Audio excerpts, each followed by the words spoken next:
Alhamdulillahirabbil alamin wa bihi nasta'inu ala umuri dunya waddin. Assalatu wassalamu ala asrofil anbiya'i wal mursalin nabiyyina Muhammadin wa ala alihi wa sahbihi ajma'in. Qala Allah ta'ala fil Qur'anil Karim, a'udzu billahi minas samii'il 'aliim minasy syaithaanir rajiim. Bismillahirrahmanirrahim. Ya ayyuhalladzina amanu taqullaha haqqa tuqatih wa la tamutunna illa wa antum muslimun. Wa qala aidan ya ayyuhalladzina amanu kutiba alaykumus shiyam kama kutiba 'alal ladzina min qablikum la'allakum tattaqun. Wa qala aidan ya ayyuhalladzina amanu taqullaha wa qulu qawlan sadida yuslih lakum a'malakum wa yaghfir lakum dhunubakum. Wa may yuti'illaha wa rasulahu faqad faza fawzan 'azima. Wa qala Nabi sallallahu alaihi wasallam, as-salatu ila as-salati kafaratun lima bainahuma wal jumu'atu ila al-jumu'ati kafaratun lima bainahuma war ramadhan ila ramadhan kafaratun lima bainahuma. Wa qala aidan ittaqillaha haitsu kunta wa bi'sayyi'atil hasanati tamhuha wa khaliqin nas usikum ya bittaqwallah faqad faza. Bapak-bapak dan ibu-ibu jamaah salat subuh Masjid Al-Imin yang insyaallah kita semua senantiasa mengharapkan taufik hidayah serta ridha dari Allah Subhanahu wa taala. Bersyukur kita kepada Allah Subhanahu wa taala dengan senantiasa mengucapkan alhamdulillahirabbil alamin. Segala puji milik Allah Rabbul Alamin, Tuhan alam semesta yang telah menciptakan kita semua. Dialah Al-Fattah Ar-Razzaq, dialah Zat yang memberi rezeki, yang menghidupkan dan yang mematikan. Yang kita senantiasa berikrar bahwa inna sholati wa nusuki wa mahyaya wa mamati lillahi rabbil alamin. Sesungguhnya salatku dan ibadahku serta hidupku dan matiku hanya milik Allah. Maka kita senantiasa bersyukur kepada Allah. Pada kesempatan pagi hari ini kita diberikan kesempatan oleh Allah untuk menghirup udara pagi dan meningkatkan kualitas amal saleh kita, meningkatkan ketaatan kita kepada Allah Subhanahu wa taala, dan senantiasa kita selalu fastabiqul khairat, berlomba-lomba dalam meningkatkan amal saleh dalam kebaikan yang insyaallah mudah-mudahan kita semua menjadi hamba Allah yang mulia di dunia dan di akhirat. Salawat serta salam kita haturkan kehadiran Nabi Muhammad sallallahu alaihi wasallam, uswatun hasanah bagi kita semua. Beliau khatamun nabiyyin, penutup para nabi, dan nabi wahdah yang tidak ada nabi sesudah Nabi Muhammad sallallahu alaihi wasallam, satu-satunya nabi yang diberikan izin oleh Allah untuk memberikan syafaat kepada umatnya nanti di yaumil akhir.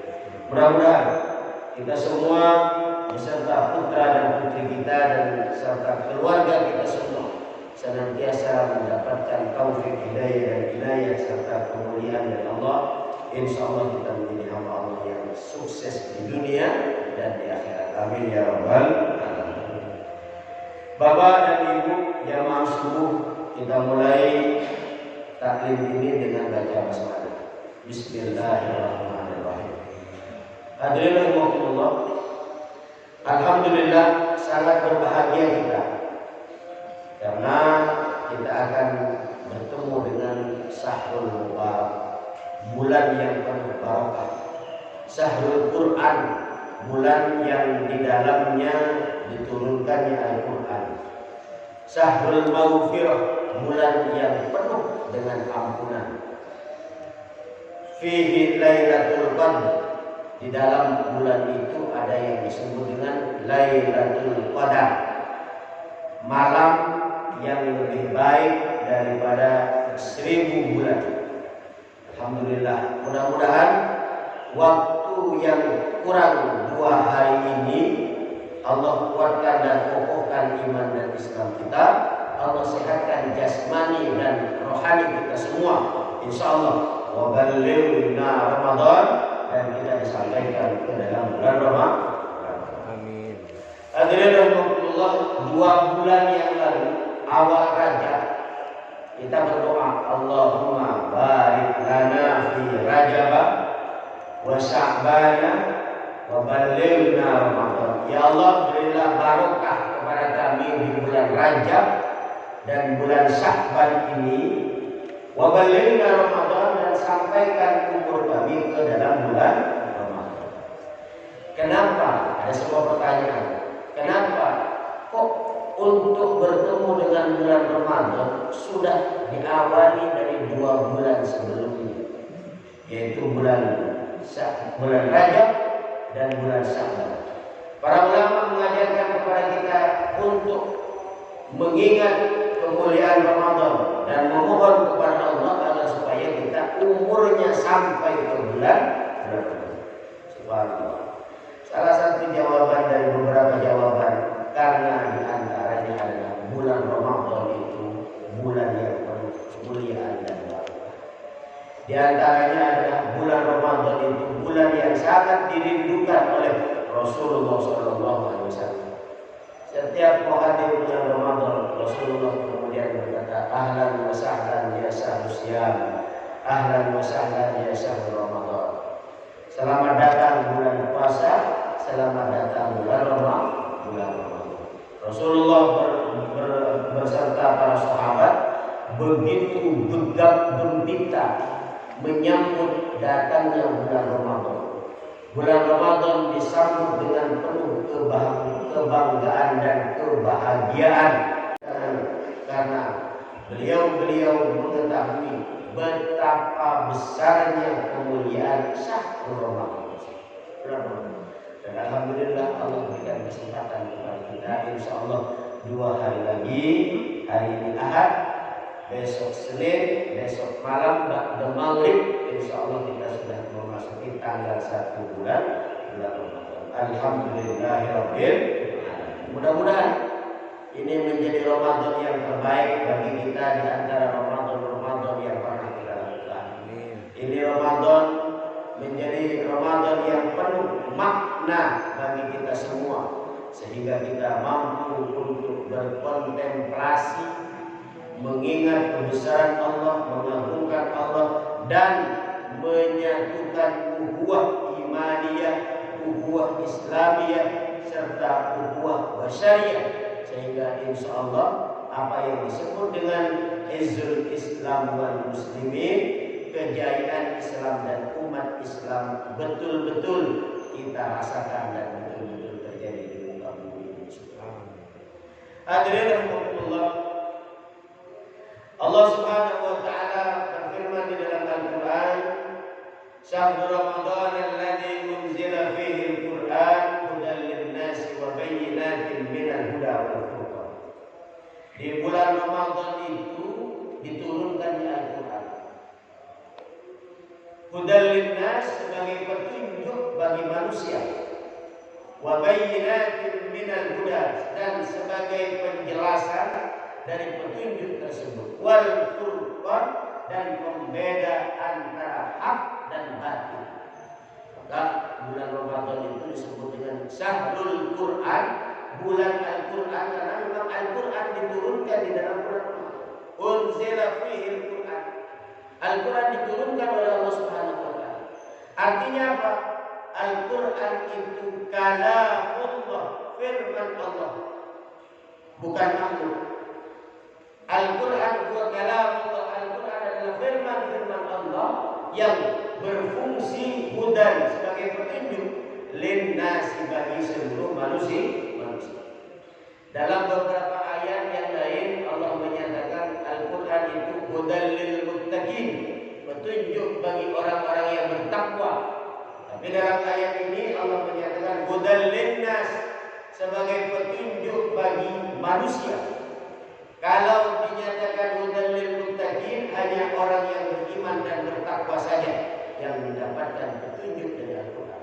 Tapi ketika menyatakan hudan linnas, petunjuk bagi seluruh manusia, siapapun dia, apapun latar belakang pendidikannya, apapun karirnya, jabatan duniawinya, selagi dia masih hidup, selagi dia masih namanya manusia, dia menghirup udara-udaranya Allah, dia injek bumi-buminya Allah, dia makan buah-buahan hasil bumi yang Allah ciptakan.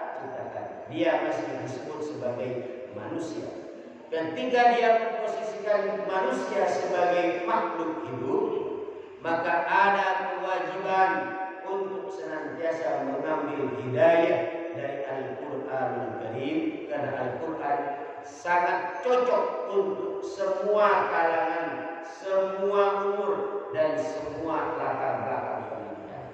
Hudal linnas, sebagai petunjuk bagi manusia. Alhamdulillah.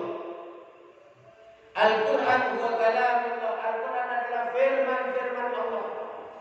Sempat terjadi perdebatan antara kelompok ahli sunnah wal jamaah dengan kelompok Mu'tazilah. Mu'tazilah ini menurut kaum rasionalisme. Rasionalisme itu kaum yang mengedepankan akal dan rasional. Orang-orang Mu'tazilah menyatakan bahwa Al-Quran huwa makhluk. Al-Quran adalah makhluk. Tapi ulama-ulama ahli sunnah wal jamaah menyatakan Al-Quran huwa kalamullah. Al-Quran itu adalah firman-firman Allah. Jadi kalau dibilang Allah itu berfirman, kalau Nabi itu bersabda, kalau ulama itu berfatwa atau memberikan nasihat. Al-Quran kalamullah, firman Allah, ghairu makhluk, bukan makhluk, menurut ahli sunnah wal jamaah. Di antara tokoh ahli sunnah wal jamaah yang sering kita sebut, khususnya dalam istilah fikih, ada Imam Hanafi, ada Imam Maliki, ada Imam Syafi'i, ada Imam Hambali. Imam Hambali itu disebut juga dengan sebutan Ahmad bin Hambal. Nah, ketika pemerintahan setelah Raja Harun al-Rasyid, pemerintahan Islam setelah Raja Harun al-Rasyid meninggal, diganti oleh pemerintahan yang lain, maka pada waktu itu khalifah penggantinya berkiblat terhadap pemikiran-pemikiran kaum Mu'tazilah. Kaum Mu'tazilah itu seperti yang kita pahami bersama, mengedepankan rasionalisme saja, dan bahkan menyatakan Al-Quran itu adalah makhluk. Dan dia memaksakan kehendaknya, pendapatnya dan pemikirannya kepada seluruh masyarakat yang ada, termasuk pada Imam Ahmad bin Hanbal. Suatu hari Imam Ahmad bin Hanbal dipanggil ke istana kerajaan. Ditanya, wahai Ahmad, Sayyid Ahmad, bagaimana pendapatmu tentang Quran? Kaifa ra'yuka minal Quran? Bagaimana pendapatmu tentang Quran? Imam Ahmad menjawab, Al-Quran huwa kalamullah. Al-Quran itu adalah firman-firman Allah Subhanahu wa ta'ala. Mutlak kebenarannya. Al-haqqu min rabbik fala takunanna minal mumtarin. Kebenaran datangnya dari Allah Subhanahu wa ta'ala, dan janganlah kalian menjadi orang-orang yang ragu terhadap kebenaran itu. Inna nahnu nazzalna dzikra wa inna lahu lahafidun. Sesungguhnya kamilah yang menciptakan Al-Quran itu, dan kamilah yang akan menjaga kemurnian dan keaslian Al-Quran. La yamassuhu illa al-mutahharun. Tidak mendapatkan hidayah dari Al-Quran kecuali orang-orang yang telah disucikan hatinya minasyirki wal munafiki, dari penyakit syirik dan penyakit munafik. Syirik itu termasuk penyakit. Syirik bahasa Arab, bukan syirik bahasa Betawi yang sama. Berbeda. Bahasa Betawi syirik itu iri, tapi kalau syirik bahasa Quran menyekutukan Allah dengan makhluk. Orang yang disucikan oleh Allah minas syirki wal munafiq, dari sifat syirik dan sifat munafik. Dia adalah orang-orang yang disucikan. La yamassuhu illal mutahharun, tidak menyentuh Al-Quran kecuali orang yang suci minal hadasat wan najasat, dari hadas kecil dan hadas besar, dan dari najis. Pemerintah pada waktu itu yang bersikukuh menyatakan bahwa Al-Quran itu makhluk, dia marah kepada Imam Ahmad. Kemudian resiko yang ditanggung oleh Imam Ahmad, beliau dipenjara, divonis penjara, dihukum cambuk, bahkan dihukum sampai meninggal dunia. Subhanallah, masuk penjara Imam Ahmad gara-gara cuma satu, beliau mempertahankan keyakinan kebenaran yang beliau pahami dengan mengucapkan Al-Quran wa kalamullah. Al-Quran itu adalah firman Allah. Subhanallah. Begitu kokoh imannya, kuat pandangannya, sehingga apapun resiko yang harus beliau tanggung, beliau hadapi dengan penuh keimanan dan keridhaan atas ketetapan Allah Subhanahu wa taala. Kemudian santrinya Imam Ahmad nanya, wahai Syekh, wahai Imam, bohonglah dikit, bohong. Tinggal mengatakan Al-Quran itu makhluk, selesai, bebas, tidak dipenjara. Kalau mengatakan Quran itu makhluk, lisan kita saja ngomong begitu, hati kita tetap menyatakan bahwa Al-Quran huwa kalamullah. Kalau dalam pemahaman Syiah ini namanya disebut dengan taqiyah. Taqiyah, apa itu taqiyah? Berbohong untuk mencari kedamaian dan keselamatan. Pertanyaannya, apakah Imam Ahmad mau menerima masukan dan pendapat dari santrinya untuk bertaqiyah atau untuk berdusta atau berbohong walaupun sebentar? Imam Ahmad kemudian menjawab, wahai saudaraku, wahai anakku, kalau aku di penjara ini sama dengan rumahku, bahkan lebih baik penjara daripada tempat tinggalku. Artinya rumahnya Imam Ahmad tidak bagus-bagus amat, bahkan dengan penjara saja masih luasan penjara. Subhanallah. Kalau aku dihukum mati, apalah artinya Ahmad? Di luar aku akan mati, di dalam penjara juga akan mati. Yang aku khawatirkan adalah hukuman cambuk. Karena ketika dihukum cambuk, merasakan sakitnya, takut nggak kuat, sehingga imannya rontok dan kemudian beralih akidahnya dari mengatakan Al-Quran kalamullah, berubah menyatakan Quran itu makhluk. Maka kemudian Imam Ahmad berkata, wahai saudaraku, wahai anak-anakku, wahai murid-muridku, di luar sana banyak orang yang melihat dan mendengar apa yang kulakukan dan aku ucapkan. Kalau aku mengakui bahwa Quran itu makhluk, berapa banyak generasi muda Islam yang tersesat gara-gara ucapanku yang salah. Aku dibebaskan dari penjara, tapi banyak kaum muslimin yang kemudian tersesat karena statement yang aku ucapkan. Auzubillah. Maka lebih baik aku mati di penjara daripada mengorbankan jutaan umat Islam tersesat di dalam kebatilan. Imam Ahmad memilih masuk penjara daripada mengucapkan Al-Quran itu makhluk. Suatu hari ketika hari eksekusi datang, dicambuk, Allah mengutus salah satu anggota penjara atau narapidana, napi, bahasa kitanya napi. Dia penjahat. Dia temuin Imam Ahmad. Wahai Imam Ahmad, apa kabarmu? Alhamdulillah sehat. Imam, saya mau bercerita. Hukuman yang paling berat di penjara ini adalah hukuman cambuk. Saya divonis 8.000 cambukan. 8.000 cambukan kayak apa ya? 8.000 cambukan. Aku hadapi dengan penuh kesabaran. Setelah aku bersabar, yang aku rasakan sakitnya cambukan itu ketika dicambuk pertama sampai ke 100 cambukan. Lebih dari itu sudah tidak terasa lagi. Sakitnya sudah tidak terasa lagi. Cambukan ke 101 sampai cambukan ke 8.000 tidak terasa sakit. Yang sakit cambukan pertama sampai cambukan 100. Aku ini penjahat,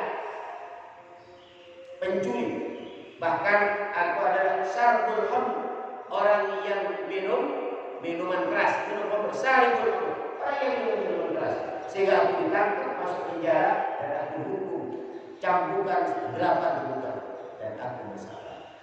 Wahai Muhammad, engkau ada di jalan sabilir rahman, innaka fi sabilir rahman, engkau wahai Muhammad berada di jalan Allah, jalan kebenaran, membela kebenaran Al-Quran, bahwa Al-Quran itu adalah kalamullah, bukan makhluk.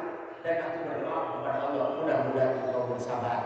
Aku saja yang bisa memilih syaitan di jalan setan, bersabar dalam menghadapi hukuman ini. Mudah-mudahan engkau yang ada di jalan Allah bisa bersabar sehingga mendapatkan kemuliaan Allah. Singkat cerita, Imam Ahmad kemudian berkata, aku mendapatkan petunjuk dari Allah melalui narapidana yang ahli maksiat ini, dan aku kemudian bersabar atas keputusan dan hukuman yang aku terima. Subhanallah.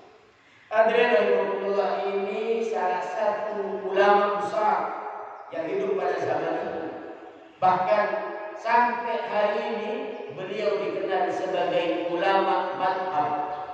Kalau orang Muhammadiyah dan NU serta Persis di Indonesia suka menyatakan madahibul arba'ah, madhab yang 4. Salah satu di antara yang 4 ini yang bernama Ahmad bin Hanbal, yang pernah mengalami hukuman dan penyiksaan di penjara, cuman karena beliau mempertahankan keyakinannya bahwa Al-Quran itu adalah kalamullah, firman Allah. Bagaimana seandainya beliau pada waktu itu kemudian menyatakan Al-Quran itu makhluk, menerima janji-janji atau kebohongan yang disampaikan oleh penguasa pada waktu itu. Nauzubillah min dzalik, berapa banyak pemuda-pemuda Islam yang kemudian akan keliru dan tersesat karena mengikuti pendapat beliau. Tapi ternyata beliau rela dicambuk, dihukum untuk mempertahankan. Inilah cara Allah untuk mempertahankan kebenaran Al-Quran itu. Inna nahnu nazzalna dzikra wa inna lahu lahafidun. Sesungguhnya kamilah yang menurunkan Al-Quran itu dan kamilah yang menjaga. Subhanallah. Hadirin rahimakumullah, bapak-bapak dan ibu-ibu, besok kita dipertemukan dengan bulan Quran. Insyaallah. Tadi telah disampaikan, insyaallah di masjid yang kita cintai ini ada program One Day One Juz. One Day One Juz. Kita akan bersama-sama di masjid untuk tilawatil Quran, dibimbing oleh seorang ulama, seorang kiai atau masyayikh, agar supaya bacaan kita betul-betul sesuai dengan makharijul hurufnya, ilmu tajwidnya. Maka harapannya dalam momentum Ramadan ini kualitas bacaan Quran kita semakin baik, semakin sempurna dan semakin lengkap. Apalagi setelah kita membaca Quran, kita membaca maknanya, sedikit demi sedikit maknanya dipahami. Alhamdulillah hari ini di Indonesia Al-Quran terjemah itu nyebar di seluruh penjuru Nusantara ini. Nyebar sekarang. Beda dengan tahun 70-an, tahun 80-an, ya. Tahun 70-an, 80-an untuk nyari mushaf Quran jadi susah. Apalagi